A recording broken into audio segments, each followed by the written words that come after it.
প্ৰধানমন্ত্ৰী নৰেন্দ্ৰ মোদীৰ লৰিং থেপি আগমনৰ কাৰ্যসূচীক লৈ যান বাহনৰ ক্ষেত্ৰত এক জটিল সমস্যাৰ সৃষ্টি।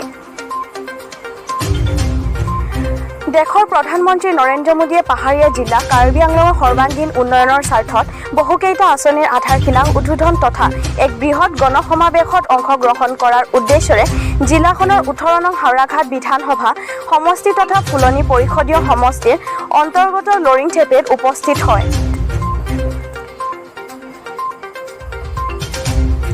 উল্লেখযোগ্য যে প্ৰধানমন্ত্ৰী উপস্থিত হ'বলগীয়া এই সমাৱেশত কাৰ্বি আংলং স্বায়ত্তশাসিত পৰিষদে জিলাখনৰ বিভিন্ন প্ৰান্তৰ পৰা প্ৰায় 5 লক্ষাধিক লোকক একগোট কৰি এক জনসমুদ্ৰলৈ পৰিৱৰ্তন কৰাৰ লক্ষ্যৰে কাৰ্বি আংলং জিলাৰ উপৰিও অসমৰ বিভিন্ন ঠাইৰ পৰা চৰকাৰী বেচৰকাৰী অথবা ব্যক্তিগত বাহনসমূহ অধিগ্ৰহণ বা ব্যৱহাৰ কৰাৰ বাবে সৰ্বসাধাৰণ ৰাইজৰ যাতায়াতৰ ক্ষেত্ৰত এক জটিল সমস্যা আৰু হাহাকাৰ পৰিস্থিতিৰ সৃষ্টি কৰিছে।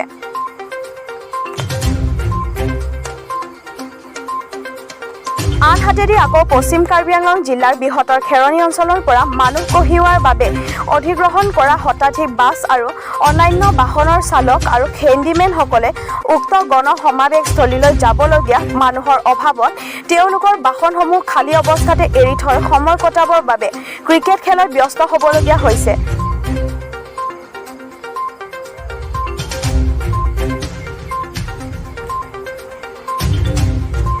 খেৰণীৰ পৰা জয়ৰাম কাঠাৰৰ ৰিপৰ্ট 365 নিউজ ইণ্ডিয়া।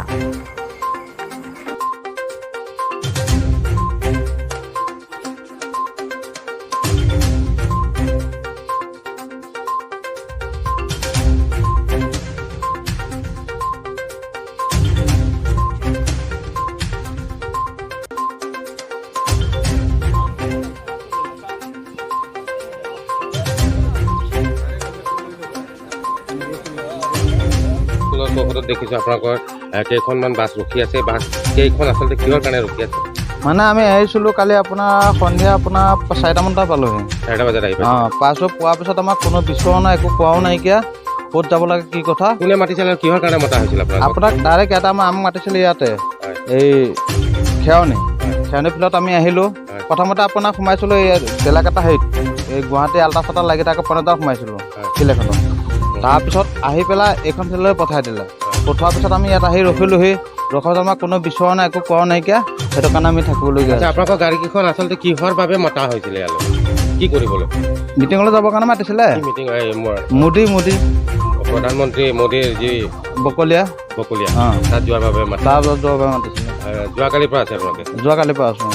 এতিয়ালৈকে কোনো খবৰ অহা নাই, কোনো মাতাহিও নাইকিয়া। যাব লাগে ক'ৰবাত কিবা কৰিব লাগে। ইয়াত এতিয়া বৰ্তমান কেইখনমান গাড়ী আছে এইখিনিত?